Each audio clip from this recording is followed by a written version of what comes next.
잠깐 기도하겠습니다. 하나님의 말씀을 듣고 싶어도 들을 수 없었던 시대가 있었습니다. 우리는 그 시대와 완전히 반대로 하나님의 말씀을 마음대로 들을 수 있는 시대를 살고 있습니다. 우리는 진정 하나님의 말씀을 듣고 있는지, 아니면 귀에 좋은 말씀을 듣고 있는지 이 시간을 통해서 되돌아보기 원합니다. 예수님의 이름으로 기도합니다. 아멘.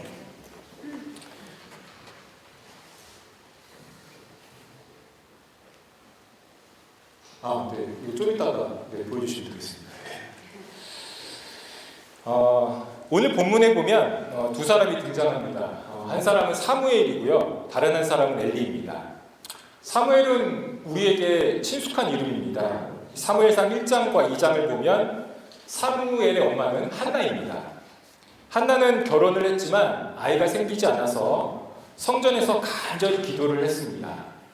그 기도의 장면을 목격한 사람이 바로 엘리입니다. 그런데 엘리는 한나가 그 기도하는 모습을 보고 술에 취해서 술주정하는 사람으로 오해하였고, 한나는 그 오해를 해명하면서 이제 엘리의 축복을 받으며 집으로 돌아가게 됩니다. 그 기도와 축복의 열매가 바로 사무엘입니다. 한나는 기도하면서 하나님께 서원한 약속을 지켰습니다. 그것은 뭐냐면 사무엘을 하나님께 바치는 것이었습니다. 그래서 사무엘은 엄마인 한나 옆에서 성장한 것이 아니라 엄마의 젖을 뗀 이후부터는 성전에서 생활했습니다. 그때 당시 성전을 담당하던 사람이 엘리였습니다. 즉 사무엘은 엘리와 함께 성전에서 지내며 이스라엘의 역대 왕 중에서 두 사람에게 기름을 부었습니다. 한 사람은 사울이고 다른 한 사람은 다윗입니다. 이 사무엘을 생각할 때 가장 먼저 떠오르는 말씀이 사무엘상 12장 23절입니다. 나는 너희를 위하여 기도하기를 쉬는 죄를 여호와 앞에 결탄코 범하지 아니하고 선하고 의로운 길을 너희에게 가르칠 것인즉. 이 장면은 이제 사무엘이 사울을 왕으로 세우고 난 뒤 은퇴하는 장면입니다. 나는 은퇴하지만 이스라엘을 위해서, 그 백성을 위해서 죽을 때까지 기도하겠다는 그의 고백이며 결정입니다. 제가 이 부분을 처음 읽을 때 엘리는 제사장, 그리고 사무엘은 선지자로 생각을 했었습니다. 왜냐하면 엘리는 성전에서 지내며 일을 했고 사무엘은 하나님의 말씀을 이스라엘 백성들에게 전했고 왕에게 기름을 부었기 때문입니다. 근데 이 본문을 자세히 살펴보면 이 두 사람은 제사장도 아니고 선지자도 아닙니다. 이 두 사람은 사사입니다.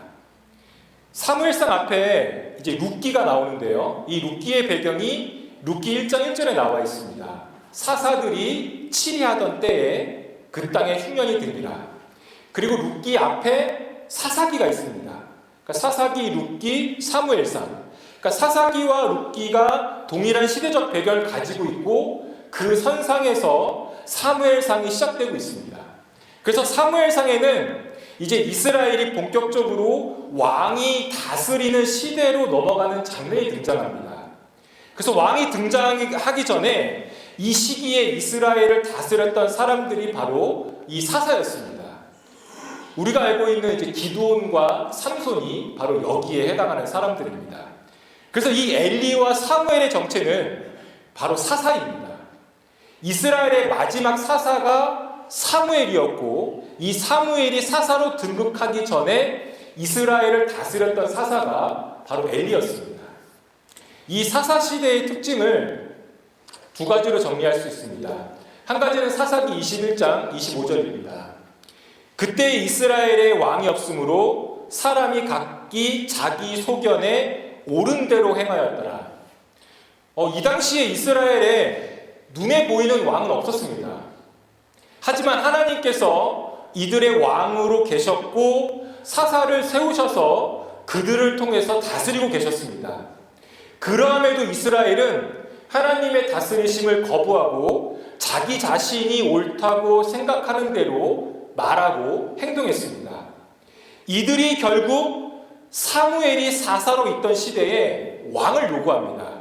사무엘상 8장 5절입니다.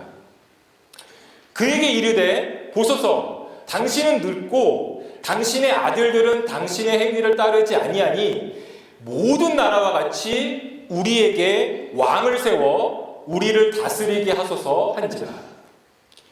이 말은 하나님께서 왕을 세워주시면 그 왕과 함께 하나님을 잘 섬기겠다라는 말이 아닙니다.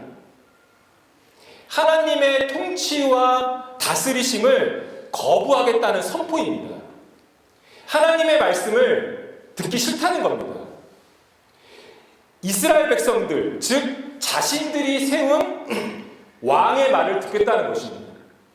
더 정확하게 얘기하면 자신들이 세운 왕을 자신들이 통제하고 자신들이 하고 싶은 대로 마음대로 살겠다는 것입니다. 그래서 왕이 자신들의 요구와 말을 듣지 않으면 자신들 취향에 맞는 새로운 왕을 세운다는 것입니다. 왜냐하면 하나님은 자신들 마음대로 할 수 없기 때문입니다. 우리가 이스라엘 역사를 자세히 보면 이 부분을 알 수 있습니다. 솔로몬 왕 이후에 이스라엘은 이제 북이스라엘과 남유다로 갈라지는데 그 두 나라를 통틀어서 다윗처럼 하나님 마음에 흡족하게 나라를 다스린 왕들이 많이 없었습니다. 그런데 그런 왕이 다스리던 때에도 이스라엘 백성들은 성전에서 하나님을 예배하지 않았습니다.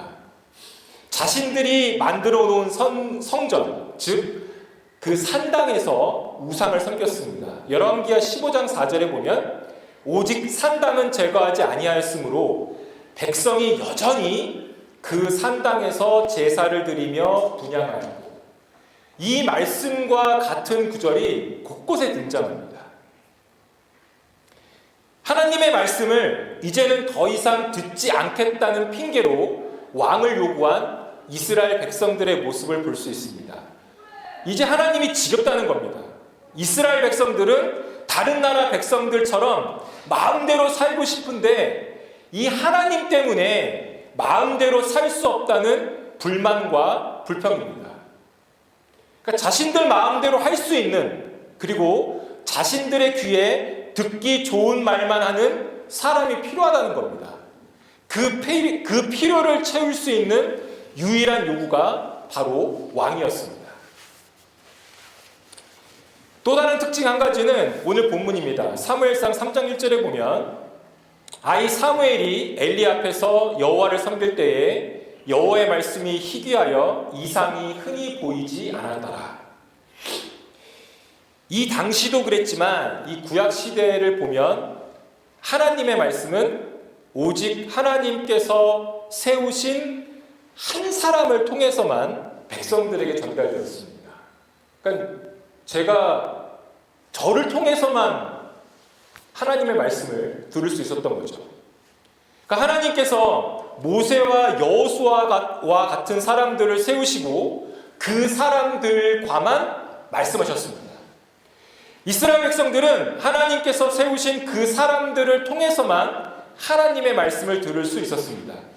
그러니까 하나님께서 세우신 그 사람이 하나님과의 관계가 올바르면 이스라엘 백성들은 언제나 하나님의 말씀을 들을 수 있었습니다.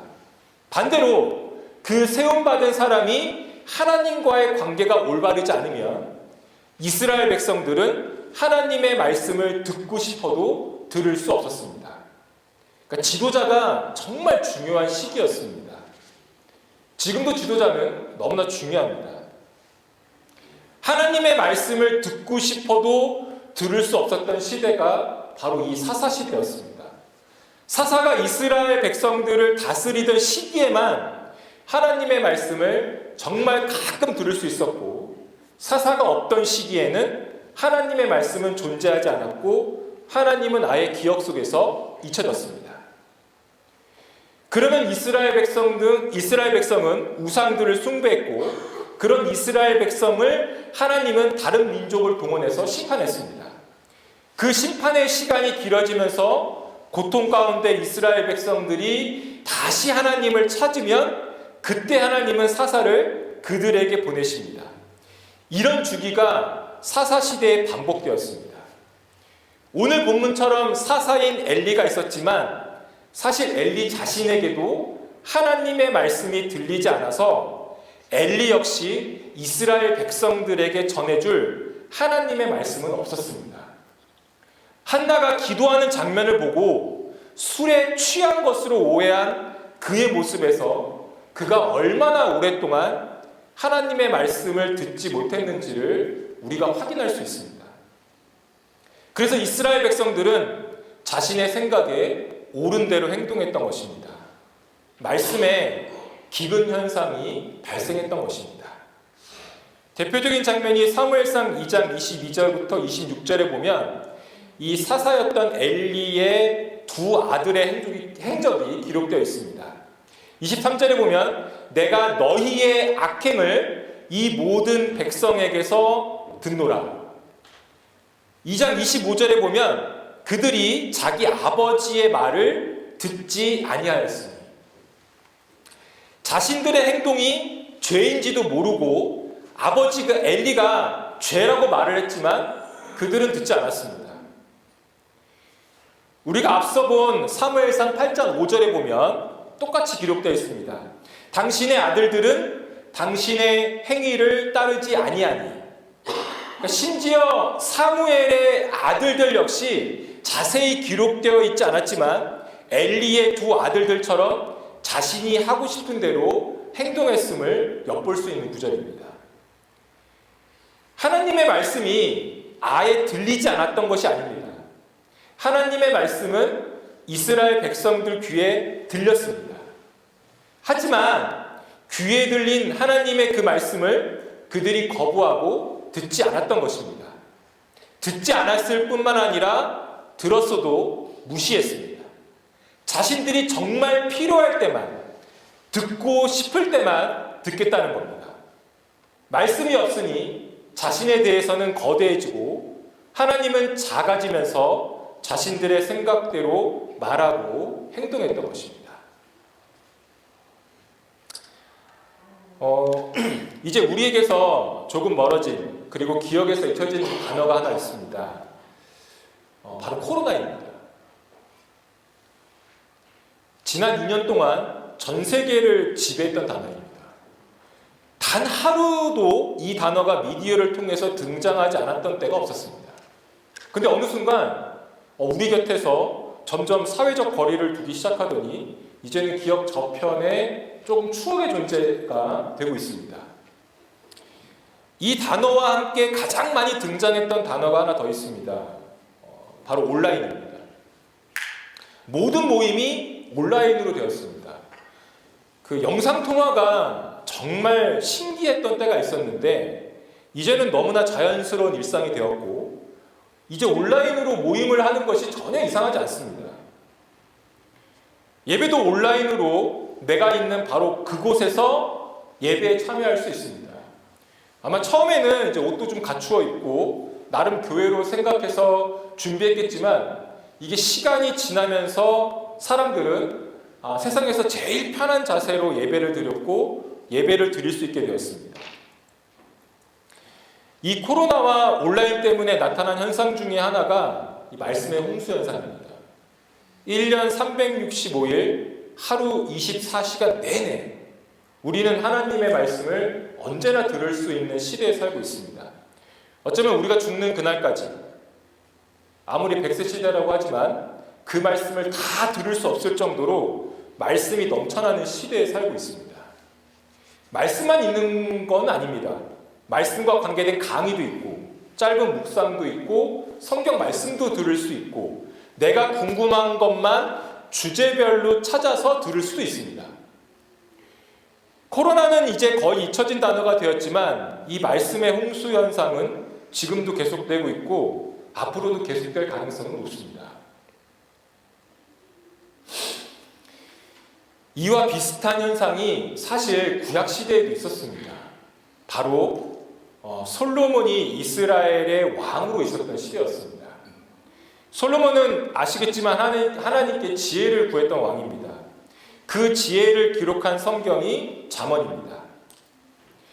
일단 열왕기상 10장 6절부터 8절까지 제가 한번 읽어보겠습니다. 왕께 말하되 내가 내 나라에서 당신의 행위와 당신의 지혜에 대하여 들은 소문이 사실이로다.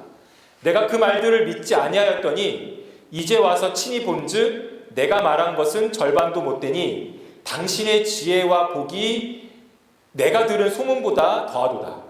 복되도다 당신의 사람들이여, 복되도다 당신의 신하들이여, 항상 당신 앞에 서서 당신의 지혜를 들음이로다. 이 본문은 솔로몬이 하나님께 지혜를 선물로 받고 전성기를 맞이하던 시절에 그 스바 여왕이 방문을 합니다. 이분 발음 잘하셔야 됩니다. 아시죠? 이 스바 여왕이 방문한 목적은 소문이 무성했던 그 솔로몬의 지혜를 실제 확인하기 위해서였습니다. 방금 우리가 읽은 말씀처럼 이 스바 여왕이 솔로몬의 지혜를 확인한 후에 이 열왕기상 10장 6절부터 8절까지 말을 했습니다. 그러면서 마지막에 이 지혜의 말씀을 항상 그리고 언제나 들을 수 있는 이스라엘 백성들과 신하들을 부러워합니다. 이런 지혜를 매일 들으니 얼마나 좋겠는가. 자신은 멀리서 솔로몬 왕을 찾아왔고 이제 돌아가면 다시는 그의 지혜를 들을 수 없기 때문입니다. 그러니까 자신도 솔로몬 왕 옆에서 그의 무한한 지혜를 계속 듣고 싶다는 고백입니다.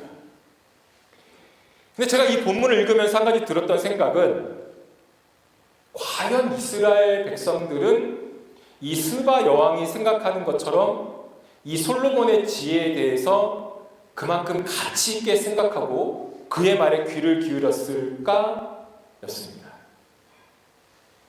솔로몬의 지혜를 항상 들을 수 있었기 때문에 어쩌면 이 스바 여왕의 이 말이 그렇게 가슴에 와닿지 않았을 수도 있겠다라는 생각이 들었습니다. 열왕기상 4장 29절부터 34절에 보면 이 솔로몬의 지혜와 관련된 부분이 있는데요. 제가 그 부분만 따로 읽도록 하겠습니다. 하나님이 솔로몬에게 지혜와 총명을 심히 많이 주시고 또 넓은 마음을 주시되 바닷가의 모래같이 하시니 32절에 보면 그가 잠언 3000가지를 말하였고 그의 노래는 1005편이며 34절에 보면 사람들이 솔로몬의 지혜를 들으러 왔으니 이는 그의 지혜의 소문을 들은 천하 모든 왕들이 보낸 자들이었더라. 우리가 방금 읽은 열왕기상 이 본문에 언급된 이 말씀이 솔로몬의 지혜가 새삼 놀랍지도 않다는 어쩌면 이스라엘 백성들에게는 식상하게 되었다는 증거입니다. 그러니까 솔로몬이 왕으로 다스리던 기간에 그의 지혜를 듣고자 전 세계에서 매일같이 각국의 대사들과 외교관들이 찾아왔습니다. 그들이 방문한 목적은 한 가지, 솔로몬 왕의 그 지혜에 대한 소문이 사실인지를 확인하고 싶었습니다. 그래서 어려운 질문과 상황들을 제시하고 그와 토론을 하고, 하지만 솔로몬 왕은 그 모든 질문에 질문자들의 상상과 이성을 뛰어넘는 답변을 했습니다. 그를 찾아왔던 손님들은 그의 지혜를 한번 듣고 가지만 문제는 이 소식을 매일같이 들을 수 있었던 그의 신하와 백성들은 과연 어떠했을까요? 열왕기상 10장 27절입니다. 왕이 예루살렘에서 은을 돌같이 흔하게 하고 백향목을 평지의 뽕나무같이 많게 하였다. 솔로몬이 왕으로 이스라엘을 다스리던 시절 은은 보석조차 취급하지 않았습니다. 그냥 발에 툭 치는 게 다 은이었습니다. 그리고 솔로몬이 성전과 궁을 건축하기 위해서 전량 수입했던 고가의 백향목은 이제 이스라엘 어디서나 볼 수 있었던 나무가 되었습니다.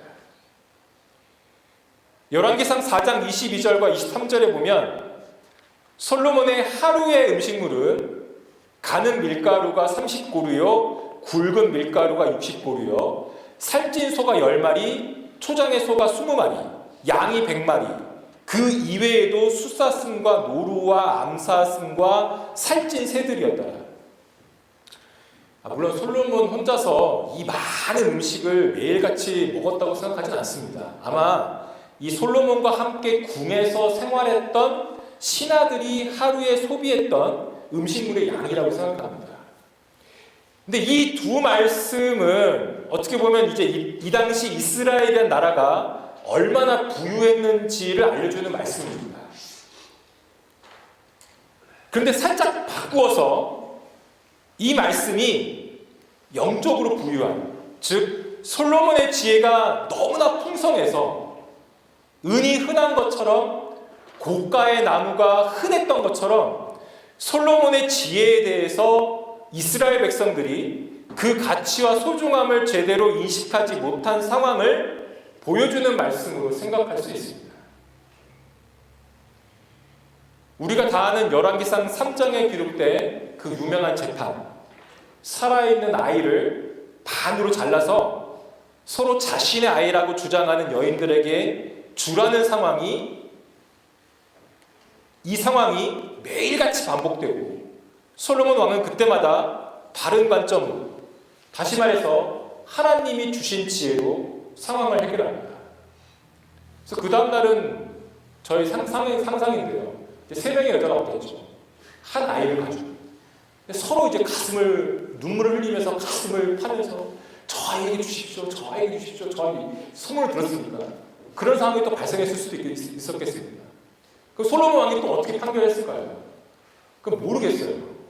근데 이런 상황이 계속 반복되고 해결이 됩니다. 근데 그렇게 되면 더 이상 새로울 것이 없게 됩니다. 역시 솔로몬 왕이야. 역시 솔로몬 왕이야. 하면서 한 귀로 듣고 이제 한 귀로 흘러버리게 됩니다. 솔로몬 왕이 하나님에게 받은 지혜의 가치가 시간이 지나면서 이렇게 상승하는 것이 아니라 점점 떨어지게 됩니다. 그러니까 솔로몬의 지혜는 이제 세상 놀랍지도 않은 그런 지경에 이르게 되는 것입니다. 우리가 지금 솔로몬 왕 시절과 비슷하게 말씀을 듣고 싶으면 언제든지 들을 수 있는 시대가 되었습니다. 오늘 우리가 읽은 본문의 배경이 되는 사사시대와는 완전히 상반된 모습입니다. 사사시대처럼 듣고 싶어도 들을 수 없던 시절이 있었는데 이제는 아무 때나 들을 수 있고 무엇보다 내 취향에 맞게 선택해서 하나님의 말씀을 들을 수 있습니다. 근데 우리의 듣는 태도와 마음은 이 스바 여왕처럼 하나님의 말씀에 대한 감탄과 감격이 넘쳐나고 있습니까? 아니면 말씀이 너무나 흔해 빠져서 발에 치이는 돌처럼 되어서 솔로몬 왕 주변에 있었던 신하들처럼 그 가치를 정확하게 인식하지 못하고 있는 것은 아닙니까? 이 말씀의 홍수시대와 더불어서 우리는 한 가지를 기억해야 됩니다. 말씀이 넘쳐나기 때문에 또한 아무 말씀이나 들을 수 있기 때문에 우리는 우리 귀에 들리는 말씀을 분별해야 됩니다. 우리 귀에 들리는 말씀이 진리인지 아닌지를 분별해야 합니다. 역대하 18장에 기록된 사건을 제가 하나 살펴보겠습니다. 이스라엘이 이제 북이스라엘과 남유다로 나뉘어졌고 북이스라엘은 아합 왕이, 남유다는 여호사밧 왕이 다스리던 시기입니다. 이 두 사람이 함께 손을 맞잡고 아람 왕과 전쟁을 준비하는 과정에서 하나님의 뜻을 묻기 위해 선지자를 부릅니다. 이 아합 왕에게 있었던 400명의 선지자가 한 목소리로 하나님께서 승리를 주실 거라고 확신하며 선포합니다. 이 이야기를 듣던 남유다 여호사밧 왕이 혹시 다른 선지자가 없는지 물어봅니다. 이때 등장한 선지자가 미가야인데요. 이 미가야가 뜻밖에도 400명의 선지자와 동일한 의견을 내면서 한 가지 이야기를 덧붙입니다. 그게 역대하 18장 18절부터 22절인데요. 제가 한번 길지만 읽어보겠습니다. 미가야가 이르되 그런즉 왕은 여호와의 말씀을 들으소서. 내가 보니 여호와께서 그의 보좌에 앉으셨고 하늘의 만군이 그의 좌우편에 모시고 섰는데 여호와께서 말씀하시기를 누가 이스라엘 왕 아합을 꾀어 그에게 길르앗 라못에 올라가서 죽게 할까 하시니 하나는 이렇게 하겠다 하나는 저렇게 하겠다 했는데 한 영이 나와서 여호와 앞에 서서 말하되 내가 그를 꾀겠나이다 하니 여호와께서 그에게 이르시되 어떻게 하겠느냐 그가 이르되 내가 나가서 거짓말하는 영이 되어 그의 모든 선지자들의 입에 있겠나이다 하니 여호와께서 이르시되 너는 꾀겠고 또 이루리라 나가서 그리하라. 이제 보소서 여호와께서 거짓말하는 영을 왕의 이 모든 선지자들의 입에 넣으셨고 또 여호와께서 왕에게 대하여 재앙을 말씀하셨나이다 하니 하나님께서 아합 왕을 죽이기로 결정하셨습니다. 어떻게 죽일 수 있을까를 의논하는 과정에서 아합 왕 측근에 있는 선지자들이 거짓말로 아합 왕의 마음을 움직여서 전쟁에 나가게 해서 죽이겠다고 합니다. 선지자 미가야가 이 사실을 아합 왕에게 이야기합니다. 그러면서 400명의 선지자 이야기를 들을 것인지 아니면 자신의 이야기를 들을 것인지 선택하라고 중용합니다. 당연히 아합 왕은 누구 이야기를 들었을까요? 그는 미가야 선지자의 말을 무시하고 400명의 선지자 이야기를 들었고 결국 전쟁에서 죽게 됩니다. 이 미가야 선지자의 말이 사실로 드러났습니다. 이스라엘 역대 왕 중에 가장 악한 왕이 이 아합 왕입니다. 이 사실을 알고 있는 우리는 아합 왕이라서 400명의 선지자 이야기를 들었을 것이고 나는 그렇지 않을 것이다 라고 생각할 수 있습니다. 근데 이것이 우리의 교만이고 자만입니다. 내가 감히 그러지 않을 것이라고 누가 장담할 수 있겠습니까? 우리 귀에 들려지는 말씀이 진리인지 아닌지를 구별하기 위한 방법은 하나밖에 없습니다. 우리가 말씀을 읽어야 됩니다. 이 말씀을 읽으면서 그 의미가 무엇인지를 생각하고 묵상해야 합니다. 그 말씀을 내 삶과 상황에 적용하기 위해서 끊임없이 발버둥 쳐야 합니다. 진리에 대한 갈급함을 가지고 기도해야 합니다. 그렇게 할 때 우리에게서 조금씩 하나님의 말씀을 분별할 수 있는 지혜가 생기기 시작합니다. 그렇다면 이 말씀의 홍수 시대에 우리는 과연 어떤 말씀을 들어야 할까요? 우리는 이제 9월 중순부터 10월까지 사무엘 하를 묵상을 했습니다. 주인공은 다윗입니다. 다윗이 왕위에 오르는 과정과 권력의 최고 자리에서 어떤 일을 했는지 살펴보았습니다. 다윗 왕은 딱 한 가지를 제외하고 하나님 마음에 합한 사람이었습니다. 그 한 가지가 뭐였냐면 우리아의 아내요 솔로몬 왕의 어머니였던 바세바를 간음한 사건입니다. 이 사건을 통해서 우리가 들어야 할 말씀이 어떤 말씀인지 그리고 우리가 말씀을 들을 때의 자세와 마음가짐을 엿볼 수 있습니다. 이 사건과 관련해서 또 한 사람이 등장하는데요. 그 사람은 바로 선지자 나단입니다. 자, 이 일과 관련해서 선지자 나단이 다윗 왕 앞에서 같은 마을에 살고 있는 부자와 가난한 사람의 이야기를 합니다. 이 이야기를 듣고 있었던 다윗의 반응이 사무엘하 12장 5절입니다. 다윗이 그 사람으로 말미암아 노하여 나단에게 이르되 여호와의 살아계심을 두고 맹세하오니 이 일을 행한 그 사람은 마땅히 죽을 자라. 그러니까 가난한 사람의 하나밖에 없는 양을 빼앗은 부자에게 화를 내면서 그 사람은 사형이라고 했습니다. 이렇게 반응을 한 다윗을 보면서 나단이 딱 한마디 합니다. 12장 7절입니다.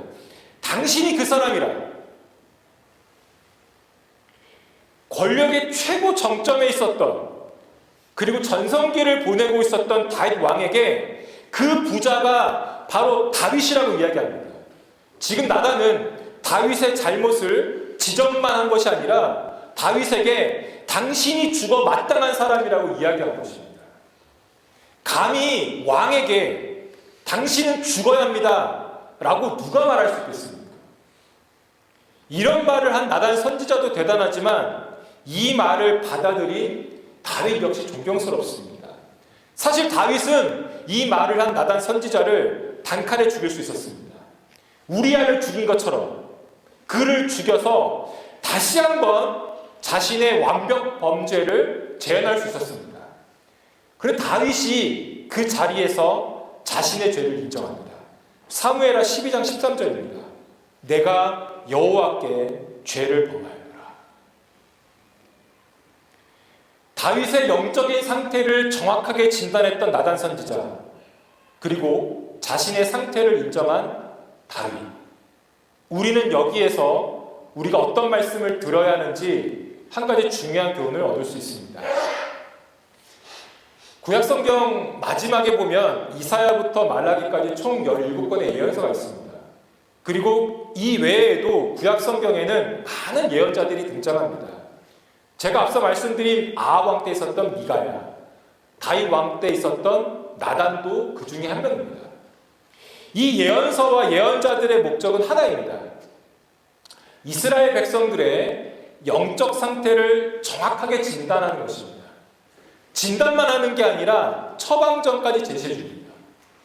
그래서 에레미야는 바벨론이 이스라엘을 침공했을 때 이집트를 의지하지 말고 바벨론에게 항복하고 바벨론에 그냥 끌려가서 그곳에서 살라고 했습니다. 그것이 이스라엘이 살 수 있는, 그리고 하나님께서 원하시는 것이라고 했습니다. 그런데 이 진단과 처방을 동시에 하는 이 예언서와 예언자들을 이스라엘 백성은 거부했습니다. 거부한 이유는 하나입니다. 자신들의 귀에 그 말씀이 자신들에 대해서 너무나 정확하게 지적했기 때문입니다. 그래서 그들은 말씀 듣기를 거부하고 그런 예언자들을 감옥에 가두고 돌로 쳐서 죽였습니다. 그리고 자신들의 마음을 편안하고 흡족하게 하는 말을 하는 사람들을 예언자로 세웠습니다. 제가 예언서를 읽으면서 이렇게 정확하게 진단과 처방을 하는 예언자들을 가진 이스라엘 백성들이 좀 부러웠습니다. 그 진단과 처방을 제대로 듣고 대처했다면 이스라엘 백성들의 미래는 바뀌었을 것입니다. 이스라엘 백성들을 통해서 하나님은 당신 자신의 나라를 확장하실 수 있었을 것입니다. 하지만 그들은 듣지 않았습니다. 열왕기하 17장 7절과 8절입니다. 이 일은 이스라엘 자손이 자기를 애굽 땅에서 인도하여 내사 애굽의 왕 바로의 손에서 벗어나게 하신 그 하나님 여호와께 죄를 범하고 또 다른 신들을 경외하며 여호와께서 이스라엘 자손 앞에서 쫓아내신 이방 사람의 규례와 이스라엘 여러 왕이 세운 율례를 행하였습니다. 이 말씀은 이스라엘이 남과 북으로 갈라진 이후에 아시리아가 북이스라엘을 멸망시키면서 하나님께서 왜 그렇게 하셨는지에 대한 단서를 제공하고 있습니다. 제가 예언서를 읽으면서 나에게도 이렇게 내 자신의 상태를 제대로 진단해주고 처방해주는 사람이 좀 있었으면 좋겠다라는 생각을 했었습니다. 내가 듣고 있는 말씀이 나의 영적인 상태를 진단해주고 처방전을 주는 말씀이라면 그것이 바로 우리가 들어야 할 말씀입니다. 그것이 은혜입니다. 그 말씀을 통해서 우리는 하나님과 올바른 관계를 맺고 하나님 백성으로 살아갈 수 있습니다. 그래서 우리가 말씀을 읽고 또 읽어야 합니다. 하나님이 우리와 교제하기 원하셔서 당신 자신의 말씀을 우리에게 주셨습니다. 하나님은 이 말씀을 통해서 우리에게 말씀하기 원하시고 우리가 듣기를 원하십니다. 그런데 우리는 이 말씀을 얼마나 우리 가까이에 두고 읽고 묵상하고 있습니까? 그 말씀이 우리의 영적 상태를 진단할 때 그것을 하나님께서 나에게 진단하시는 것으로 받아들이고 있습니까? 말씀을 정리하겠습니다. 이사야 58장에 보면 금식과 관련된 말씀이 있습니다. 제가 몇 구절만 한번 같이 보겠습니다.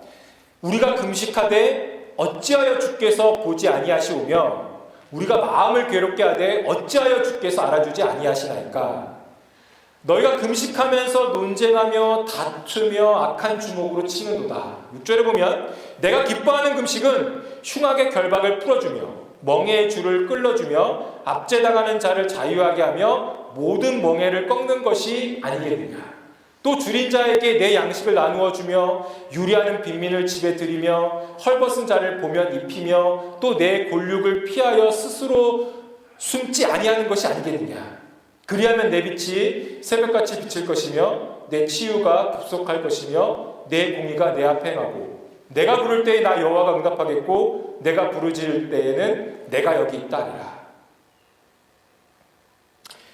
제가 요새 조금 생각하는 단어가 하나 있는데요. 그들만의 리그, 그들만의 잔치입니다. 그러니까 우리 주변에 대한 관심이 없이 우리 교회가 중요하고 우리가 은혜 받는 것이 중요하고 우리만 생각하는 우물에서 보이는 하늘이 전부인 줄 아는 믿는 사람들의 모임입니다. 제가 방금 읽은 이사야 58장의 내용을 보면 금식하고 있는데 왜 알아주지도 않고 응답해주지 않으시냐고 하나님께 물어봅니다. 하나님의 대답이 6절과 7절입니다. 금식을 하는데 도대체 누구를 위해서 하느냐는 것입니다. 금식의 핵심은 나의 급한 기도 제목에 대한 응답이 아니라 주변에 대한 관심이라는 것입니다. 우리가 말씀을 보는 또 다른 이유가 있다면 그거는 우리 주변입니다. 우리 주변에서 일어나는 일에 대해서 하나님께서 어떤 말씀을 하시는지, 하나님은 어떤 마음이신지에 대해서 알 수 있고 하나님의 그 마음을 가지고 우리가 기도할 수 있기 때문입니다. 그래서 다니엘은 바벨론의 왕궁에서 관리로 일을 했지만 이스라엘 백성들이 바벨론에서 포로로 있는 기간이 70년이라는 사실을 알게 되고 그 이스라엘 백성들이 바벨론의 포로로 끌려온 이유를 알고 하나님께 회개 기도를 했습니다. 말씀을 읽다 보면 묵상하다 보면 나에게 많이 집중합니다. 하지만 하나님은 여기에서 한 걸음 더 나아가 주변도 보기 원하십니다. 내가 살아가고 있는 이 세상에서 어떤 일들이 일어나고 있는지, 그것이 나와 어떤 관계가 있고 내가 그것을 위해서 어떻게 기도해야 되는지, 무엇을 할 수 있는지에 대해서 관심을 가지기 원하십니다. 이것이 바로 하나님 나라 백성의 삶의 모습입니다. 내가 당장 할 수 있는 것이 기도밖에 없어도 그 기도를 통해서 하나님의 그 마음을 알 수 있다면 그것으로 충분합니다. 왜냐? 그 마음을 알게 되면 계속 기도할 수 있기 때문입니다. 기도를 하게 되면 하나님의 일하심과 역사하심의 모습도 볼 수 있습니다. 이 모든 것의 시작이 말씀에서 비롯됩니다. 하나님은 이렇게 우리에게 말씀으로 말하시고 대화하기 원하십니다. 과학이 발전하면서 우리는 편해졌습니다. 예배에 참석하면서 예전처럼 이렇게 두꺼운 성경책을 들고 오지 않아도 됩니다. 그렇죠? 혹시 들고 오시는 분 없으시죠? 이 핸드폰에 성경책이 저장되어 있어서 몇 번만 클릭하면 우리가 원하는 말씀을 금방 찾을 수 있습니다. 그리고 이 핸드폰은 24시간 내내 우리 옆에 있는 물건이 되었습니다. 이 핸드폰 안에 있는 성경책도 그렇습니다. 근데 우리 옆에 항상 있는 이 말씀, 진리를 우리는 얼마나 갈급하고 있습니까? 진리가 된 그 말씀 가운데 빠지고 싶진 않습니까? 마태복음 13장 44절 48절 말씀을 제가 한번 읽어보겠습니다. 천국은 마치 밭에 감추인 보화와 같으니 사람이 이를 발견한 후 숨겨두고 기뻐하며 돌아가서 자기의 소유를 다 팔아 그 밭을 사느니라. 또 천국은 마치 좋은 진주를 구하는 장사와 같으니 극히 값진 진주 하나를 발견하며 가서 자기의 소유를 다 팔아 그 진주를 사느니라. 또 천국은 마치 바다에 치고 각종 물고기를 모으는 그물과 같으니 그물에 가득함에 물가로 끌어내고 앉아서 좋은 것은 그릇에 담고 못된 것은 내버리느니라. 우리가 진리를 대할 때 우리의 모습이기를 소망합니다. 마태복음 13장 48절 말씀처럼 우리 모두가 말씀을 바르게 분별해서 진리는 붙들고 진리가 아닌 것은 버릴 수 있어야 합니다. 기도하겠습니다.